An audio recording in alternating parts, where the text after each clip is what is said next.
오늘 우리에게 주시는 하나님의 말씀은 시편 91편 1절로 16절 말씀입니다. 지존자의 은밀한 곳에 거주하며 전능자의 그늘 아래에 사는 자여, 나는 여호와를 향하여 말하기를 그는 나의 피난처요 나의 요새요 내가 의뢰하는 하나님이라 하리니. 이는 그가 너를 새 사냥꾼의 올무에서와 심한 전염병에서 건지실 것이미로다. 그가 너를 그의 깃으로 덮으시리니 내가 그의 날개 아래에 피하리로다. 그의 진실함은 방패와 손방패가 되시나니. 너는 밤에 찾아오는 공포와 낮에 날아드는 화살과 어두울 때 퍼지는 전염병과 밝을 때 닥쳐오는 재앙을 두려워하지 아니하리로다. 1000명이 내 왼쪽에서 10,000명이 내 오른쪽에서 엎드러지나 이 재앙이 내게 가까이 하지 못하리로다. 오직 너는 똑똑히 보리니 악인들의 도움을 내가 보리로다. 내가 말하기를 여호와는 나의 피난처시라 하고 지존자를 너의 거처로 삼았으므로 화가 내게 미치지 못하며 재앙이 내 장막에 가까이 오지 못하리니. 그가 너를 위하여 그의 천사들을 명령하사 내 모든 길에서 너를 지키게 하심이라. 그들이 그들의 손으로 너를 붙들어 발이 돌에 부딪히지 아니하게 하리로다. 내가 사자와 독사를 밟으며 젊은 사자와 뱀을 발로 누르리로다. 하나님이 이르시되 그가 나를 사랑한즉 내가 그를 건지리라. 그가 내 이름을 안즉 내가 그를 높이리라. 그가 내게 간구하리니 내가 그에게 응답하리라. 그들이 환난 당할 때에 내가 그와 함께하여 그를 건지고 영화롭게 하리라. 내가 그를 장수하게 함으로 그를 만족하게 하며 나의 구원을 그에게 보이리라 하시도다. 아멘. 이 본문의 말씀을 중심으로 지존자의 은밀한 곳에 거하는 자의 복이라는 제목으로 주님이 주신 은혜를 나누고자 합니다. 이 시편 91편의 저자는 누군지 밝히고 있지 않습니다. 그러나 짐작할 수는 있습니다. 두 가지로 짐작할 수 있는데, 첫째는 유대인 랍비들은 신명기 32장, 33장과 유사하다는 점을 들어 모세가 쓴 것이라고 생각하기도 합니다. 그런데 더 유력한 것은 다윗의 시라는 것입니다. 그 근거가 무엇이냐? 예수님 오시기 전에 히브리어 구약 성경을 헬라어로 번역한 70인역, 그리고 불가타역, 시리아역인 베시타 성경에서는 이 시편의 저자를 다윗으로 표시하고 있다는 것입니다. 그리고 이 시편에 사용된 표현들을 볼 때 다윗이 즐겨 사용하는 단어들이 나오는 것을 통해서도 다윗의 시가 아닌가라고 저는 개인적으로 생각합니다. 저자가 누구인지 단언할 수는 없지만 분명한 것은 이 시는 시인 자신의 체험적 삶의 고백에 기초한 시라는 것입니다. 또 후반부에 보면 하나님의 계시의 말씀이 기록된 것을 볼 때 성령의 감동으로 쓰여진 시편인 것을 알 수 있습니다. 이 시편의 주제는 1절에 잘 나타난다고 저는 생각합니다. 우리 1절 말씀 같이 한번 읽어볼까요? 지존자의 은밀한 곳에 거주하며 전능자의 그늘 아래에 사는 자여. 원문에 충실하게 번역하면 이렇게 됩니다. 지존자의 은밀한 곳에 거하는 자는 전능자의 그늘 아래에 거하리로다. 전능자의 그늘 아래에 거하는 복을 누가 받느냐? 지존자의 은밀한 곳에 거하는 자라는 것입니다. 자, 그렇다면 지존자의 은밀한 곳은 어디일까요? 하나님의 임재의 상징적 장소인 성막에서 가장 은밀한 장소는 지성소입니다. 바로 하나님의 지성소 안에 거하는 자. 구약시대에 대제사장도 1년에 한 차례만 동물의 피를 들고 들어갈 수 있었던 곳이 지성소였습니다. 이곳은 신성 불가침의 장소. 그런데 이곳에 거한다는 것. 이것은 하나님과 아무런 벽이 없이 깊고 친밀한 교제를 나누는 것을 표현하는 것이 아닌가 생각할 수가 있습니다.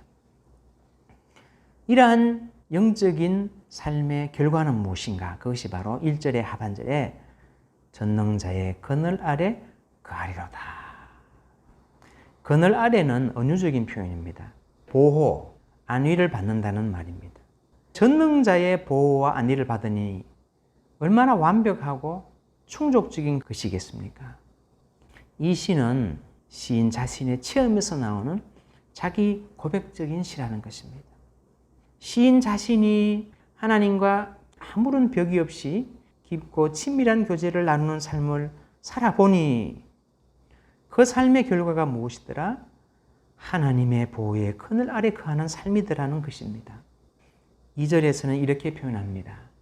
나는 여호와를 향하여 말하기를 그는 나의 피난처요 나의 요새요. 이것은 시인의 체험적인 고백인 것입니다.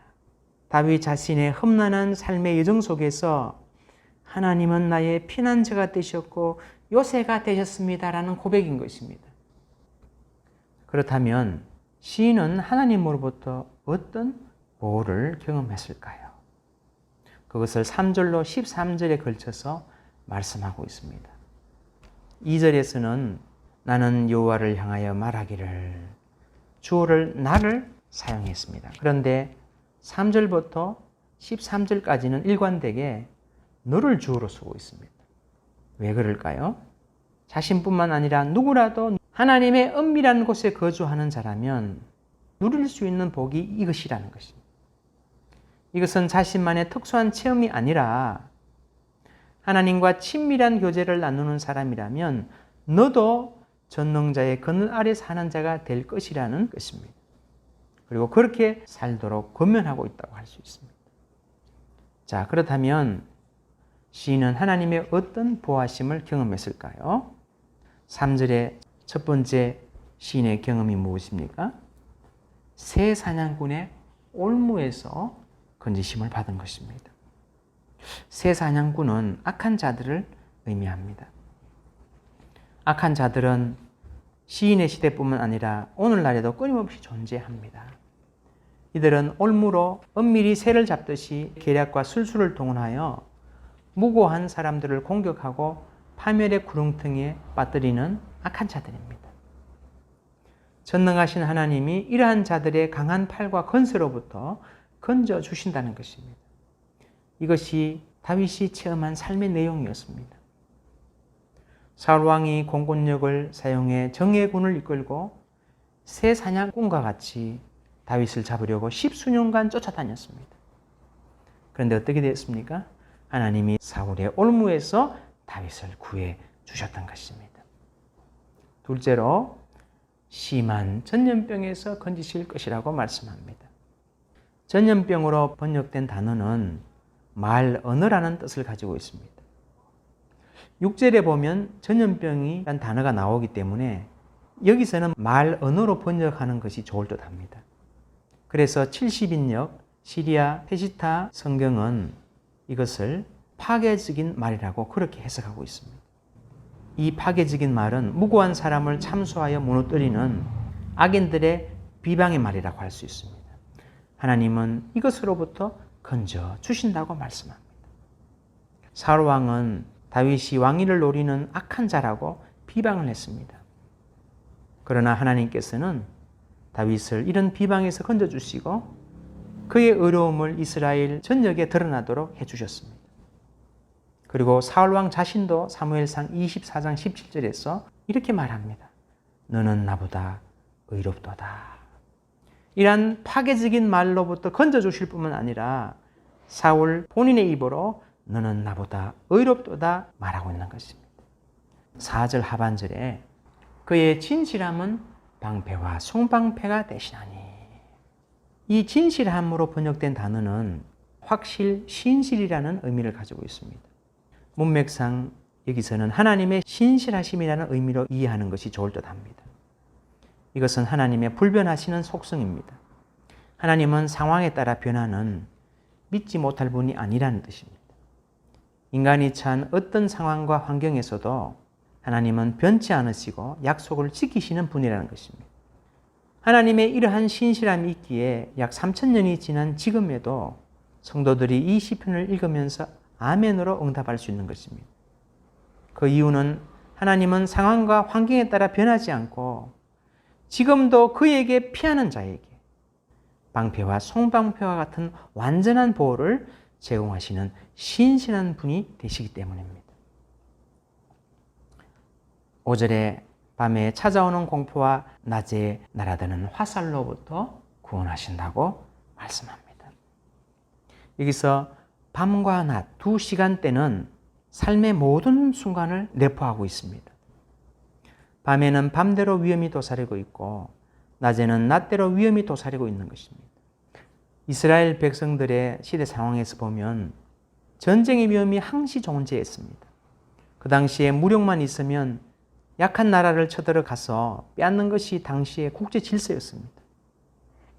그래서 전쟁이 떠날 날이 없었습니다. 전쟁 중 백주에도 날아드는 화살과 창에 치명상을 입을 수 있는 것입니다. 다윗은 전쟁터에서 많은 시간을 보낸 사람이었습니다. 예기치 않는 위험이 언제 닥칠지 모르는 그런 상황을 본인이 그 속에 처해 있었습니다. 그 가운데 있었지만 그는 4절에서 이렇게 고백합니다. 그가 너를 그의 깃으로 덮으시리니 내가 그의 날개 아래에 피하리로다.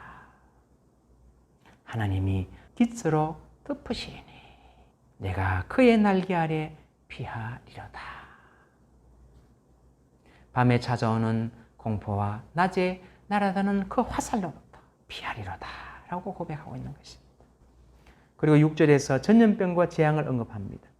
전염병은 강한 전염성을 지니고 있고 고열과 고통, 죽음을 일으키는 무서운 병입니다. 전염병이 퍼지면 구약 시대의 사람들에게 속수무책이었습니다. 지금도 전염병이 발생할 때 적절한 백신을 개발하지 않으면 생명을 잃는 사람들이 많이 발생합니다. 하물며 구약시대 당시에는 말할 것도 없는 것입니다. 이러한 질병과 재앙이 닥칠 때에 6절 하반절에서 시인이 뭐라고 말합니까? 두려워 아니하리로다. 이런 일이 일어나더라도 두려워하지 아니하리로다. 왜 그렇습니까? 4절 상반절에 그가 너를 그의 깃으로 덮으시리니 내가 그의 날개 아래에 피하리로다. 7절에서는 시인의 하나님에 대한 신뢰가 절정을 이루고 있습니다. 우리 7절 말씀 같이 한번 읽어보겠습니다. 1000명이 내 왼쪽에서 10,000명이 내 오른쪽에서 엎드러지나 이 재앙이 내게 가까이 하지 못하리라. 내 왼쪽, 내 오른쪽. 이것은 가까운 거리에서 재앙이 임했다는 것을 암시합니다. 시인의 바로 곁에서 왼쪽과 오른쪽에서 일어나고 있다는 것입니다. 그 재앙이 전염병이 될 수도 있고 적군의 칼과 화살이 될 수도 있습니다. 얼마나 큰 재앙이었던지 1000명이 10,000명이 쓰러진다고 말합니다. 시인의 눈앞에서 펼쳐지고 있다는 것입니다. 그런데 7절 하반절에 시인이 뭐라고 말합니까? 이 재앙이 내게 가까이 하지 못하리로다. 이런 상황에서도 하나님의 보호하심을 경험할 것이라고 말합니다. 그렇다면 이런 보호를 하나님이 어떻게 제공하시는 것일까요? 10절과 11절에서 우리에게 말씀해 주십니다. 같이 한번 읽어보겠습니다. 화가 내게 미치지 못하며 재앙이 내 장막에 가까이 오지 못하리니 그가 너를 위하여 그의 천사들을 명령하사 내 모든 길에서 너를 지키게 하심이라. 화가 내게 미치지 못하며 재앙이 내 장막에 가까이 오지 못하리니 어떻게 이런 보호를 가능하게 하시는가 하는 것입니다. 그것이 바로 11절에서 그 이유를 말씀하고 있습니다. 그가 너를 위하여 그의 천사들을 명령하사 내 모든 길에서 너를 지키게 하심이라. 히브리서 1장 14절에서는 천사들의 역할에 대해서 이렇게 말씀합니다. 모든 천사들은 섬기는 영으로서 구원받을 상속자들을 위하여 섬기라고 보내심이 아니냐. 히스기야를 공격한 사네립의 18만 5천 명을 하룻밤 사이에 멸망시킨 존재가 누구였습니까? 하나님의 명령을 받은 천사들이었습니다. 엘리사를 불병거와 불말로 애워사 보호한 존재들이 누구였습니까? 바로 하나님의 명령을 받은 천사들이었습니다. 천사들이 어떻게 하나님의 백성을 지키는가 12절에서 말씀합니다. 그들이 그들의 손으로 너를 붙들어 발이 돌에 부딪히지 아니하게 하리로다. 여기서 돌은 역경이나 재난에 대한 은유적인 표현입니다. 부딪힌다는 말은 상처를 내다 넘어지다 실패하게 하다는 의미를 가지고 있습니다. 이것은 비록 시련 가운데 있을지라도 실족하거나 파멸하는 데 이르지 않도록 보호하게 하신다는 것입니다. 이 구절이 마귀가 예수님을 성전 꼭대기에서 뛰어내리라고 유혹할 때 왜곡 인용했던 구절입니다. 없는 사실을 지어내서 말한 것이 아니라 실제 있는 사실을 교묘하게 왜곡해서 예수님을 시험하는 데 사용했던 것입니다. 자, 그렇다면 왜 이런 특별한 보호를 하나님은 제공하시는가? 그것을 9절에서 말씀하고 있습니다. 우리 9절 말씀 같이 한번 읽어보겠습니다. 내가 말하기를 여호와는 나의 피난처시라 하고 지존자를 너의 거처로 삼았으므로. 여기서 1절의 주제를 다시 반복합니다. 지존자를 너의 거처로 삼았으므로. 지존자의 은밀한 곳에 거주하는 것을 말합니다. 하나님과의 친밀한 교제 속에 사는 것을 말합니다. 그렇다면 하나님과의 이런 친밀한 교제 속에서 산다는 것, 지존자의 은밀한 곳에 거주한다는 것은 구체적으로 어떤 의미인가? 그것을 14절에서 하나님께서 친히 말씀하십니다. 하나님이 이르시되 그가 나를 사랑한 적 내가 그를 건지리라. 그가 내 이름을 안 적 내가 그를 높이리라. 하나님께서 이러한 특별한 보호를 제공하시는 이유를 밝히고 있습니다. 그가 나를 사랑한 자. 여기서 사랑하다는 동사의 원어적인 의미는 결합하다, 연연하다, 매이다라는 뜻입니다.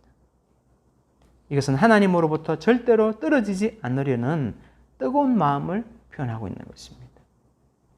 둘째 이유가 무엇입니까? 14절 하반절에 저가 내 이름을 안 적, 하나님의 이름을 알고 있다고 표현하고 있습니다. 하나님의 이름은 신으로서의 하나님의 모든 속성, 그리고 하나님이 그의 백성을 위해서 베푸신 구원 사역을 함축하는 의미를 가지고 있습니다. 이러한 하나님을 어떻게 알 수가 있습니까? 하나님은 말씀을 통해 자신을 계시하셨습니다. 말씀을 통해서 하나님의 이름을 알게 되고 경험을 통해서 그 하나님이 자기의 하나님으로 체험하고 고백하게 되는 것입니다. 이스라엘 백성은 이러한 특별한 보호를 하나님으로부터 받고 경험했습니다. 똑같은 땅에 살았지만 애굽에 10가지 재앙이 내렸을 때 유독 고센 땅에 사는 이스라엘 백성에게는 재앙들이 가까이 하지 못했습니다. 파리, 가축에게 발생한 돌림병, 악성 종기, 우박, 흑암, 이런 것들이 고센 땅에 사는 이스라엘 백성에게는 가까이 하지 못했던 것입니다. 어떻게 이런 일이 가능했습니까? 오늘 본문의 4절, 그가 너를 그의 깃으로 덮으시리니 내가 그의 날개 아래에 피하리로다. 11절, 그가 너를 위하여 그의 천사들을 명령하사 내 모든 길에서 너를 지키게 하심이라. 그런데 이스라엘 백성이 하나님의 이름을 언제 알게 되었습니까? 출애굽한 이후에 시내산에서 율법을 주실 때 하나님은 자신을 계시하셨습니다. 율법의 말씀을 통해서 하나님의 이름을 알게 되고 하나님의 속성과 그 행사를 알게 되고 그리고 그 말씀을 따라 살 때에 하나님이 자기 하나님으로 경험하게 되었던 것입니다. 8절에서 시인은 또한 이렇게 노래합니다. 오직 너는 똑똑히 보리니 악인들의 보응을 내가 보리로다. 하나님은 무고히 괴로움을 준 그 당사자인 악인에게 형벌을 내리신다고 말씀합니다. 이것이 하나님의 공의입니다. 그래서 바울은 이렇게 말씀합니다. 데살로니가 후서 1장 6절로 7절. 너희로 환난을 받게 한 자들에게는 환난으로 갚으시고 환난을 받는 너희에게는 우리와 함께 안식으로 갚으시는 것이 하나님의 공이시니 시인이 악인의 처벌을 위해서 기도해서가 아니라 하나님의 공의의 속성상 악인이 보응을 받게 되고 반드시 이것을 보게 된다고 시인은 말하고 있는 것입니다. 12절까지 하나님이 주시는 특별한 보호에 대해서 언급한 후에 시인은 13절에서 성도가 적극적으로 행사할 수 있는 능력에 대해서 말씀하고 있습니다. 우리 13절 말씀 같이 읽겠습니다. 내가 사자와 독사를 밟으며 젊은 사자와 뱀을 발로 누르리로다. 하나님은 보호만 받는 존재로 성도를 세우신 것이 아니라는 것입니다. 능동적으로 공격하며 정복하는 존재로 또한 세우셨다는 것입니다. 발로 밟으며 누르리로다. 이 표현은 고대 근동에서 전쟁의 정복자가 패자의 머리를 발로 밟아 승리를 확인하는 관습에서 비롯된 것입니다. 하나님께서 성도에게 주시는 무기가 있다는 것입니다. 그것이 무엇입니까? 바로 말씀과 기도입니다. 우리가 알아야 할 것은 세상의 모든 악의 배후에는 악한 영의 세력이 있다는 사실입니다. 빙산으로 비유하면 수면 아래에 있는 거대한 세력과 같습니다.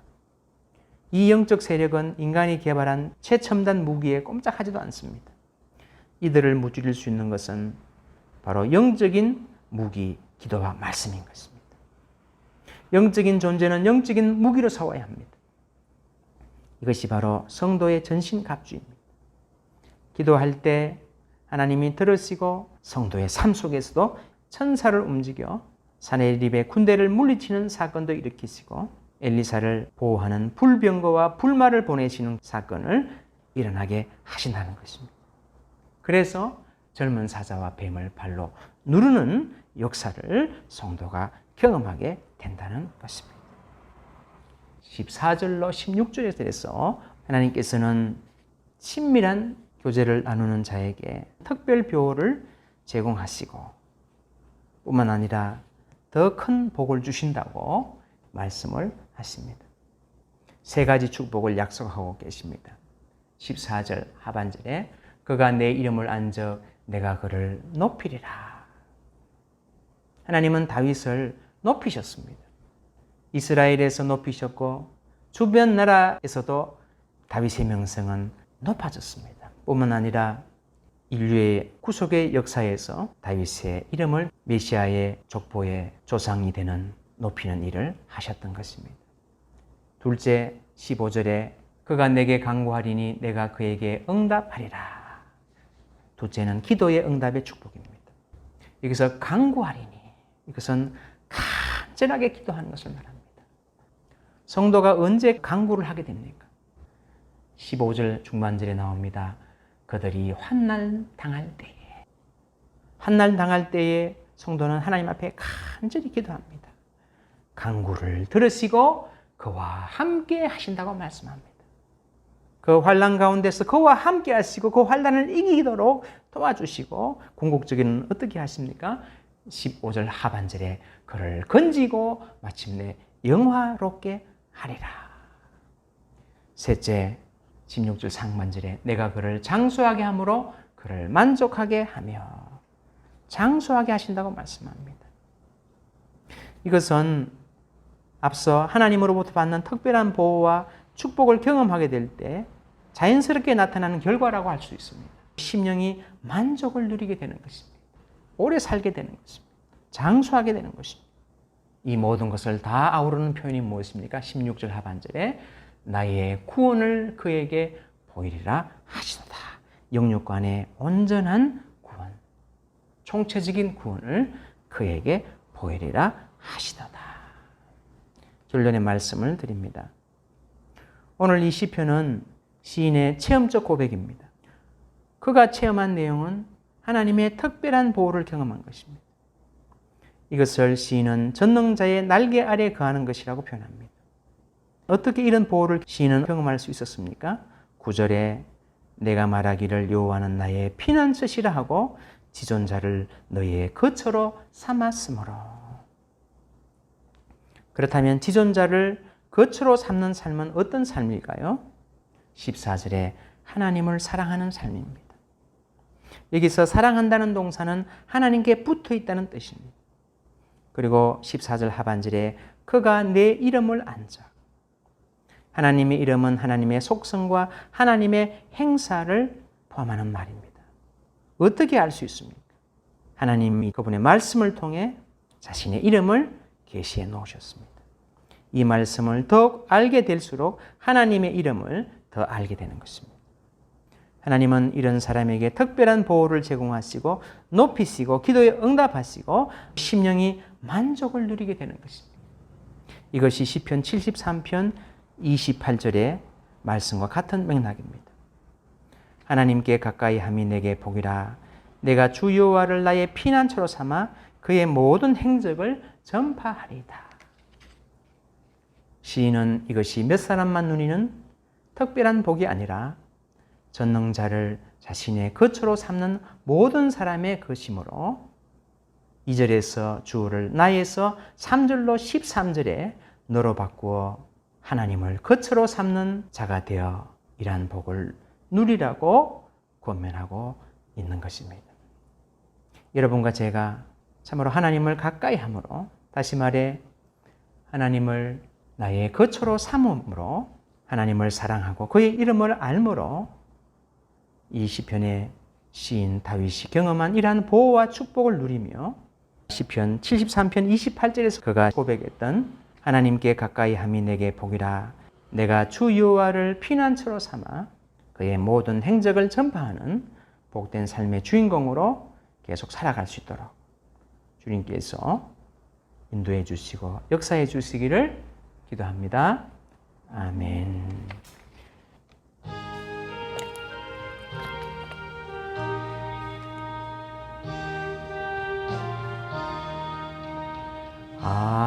하나님이 말씀하시기를 내 마음을 나에게 바치어라. 너 어디 있든지 날 섬기며 기쁘게 날 항상 의지하라. 바치어라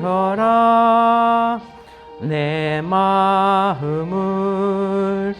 주께서 나에게 이르시네. 캄캄한 죄에서 불러내시 주께서 늘 인도하시리라. 구주께서 말씀하시기를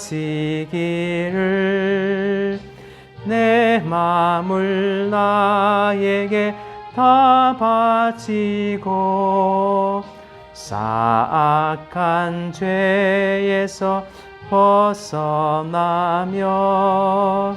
나 어찌 널 구원 않겠느냐.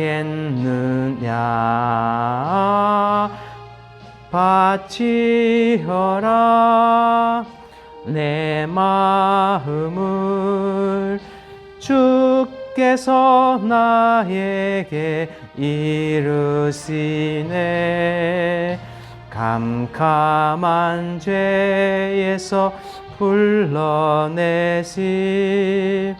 주께서 늘 인도하시리라. 성령께서 말씀하시기를 가진 바 모든 것 다 맡기고 내 맘도 기쁘게 바치어라. 풍성한 은혜를 더하리라. 바치어라 내 마음을 주께서 나에게 이르시네. 캄캄한 죄에서 불러내시 주께서 느린도 하시리라. 바치어라 바치어라 내 마음을 주께서 나에게 이르시네. 캄캄한 죄에서 불러내시 주께서 느린도 하시리라.